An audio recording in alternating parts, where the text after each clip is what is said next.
Saturday night. I shared a problem I had with my internet. Basically, I was rearranging stuff in my office, and the cable was in the way. Not the power cable, but the broadband cable. So I pulled it out of the wall, rearranged stuff, and plugged it back in. And assuming that everything, the modem would catch up and it'd go back online, but it didn't. And then I rebooted it many times. I cleaned the connections. Everyone had great suggestions on how I could fix it, and I tried everything. Nothing worked. So I was ready just to wait till the weekend because I had till Monday because I had an appointment with AT&T to come out.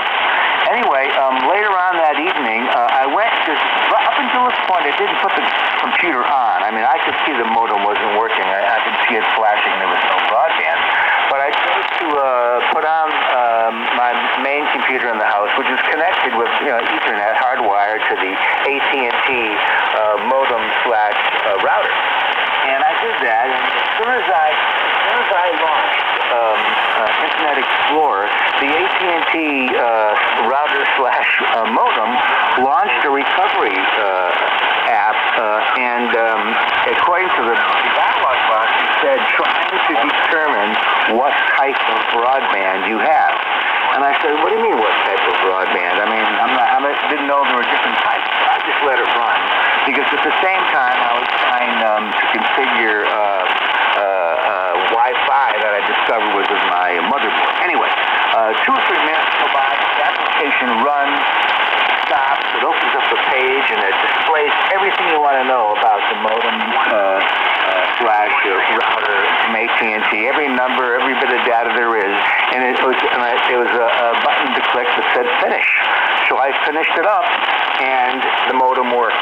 I mean, basically, I was back online. This software generated by the modem, I guess, fixed what I did. And the problem was, I never should have just disconnected it from the internet before I powered it down. If I would have done that, I'd have been fine. But the whole problem was, I confused the modem somehow. I didn't know what to do after I did that. And fortunately, the technology was built into the modem/router to run a recovery application and put it back where it's supposed to be. And it taught it exactly, I guess, what type of broadband I had at work. So I did it. I confused the modem, and it got fixed right here all by itself. The technician never had to come out, and I had it running probably 2 hours after that Saturday night. So I've gone on long enough about that because a lot of you guys I know weren't there to hear the story initially, so I'm going to pass it right over to Ken. W6B KJ6 VDG. Good job, John. I think Ken checked out. Did he? I didn't have him crossed off. Ken, are you there? He checked out along with, I think it was Lenny.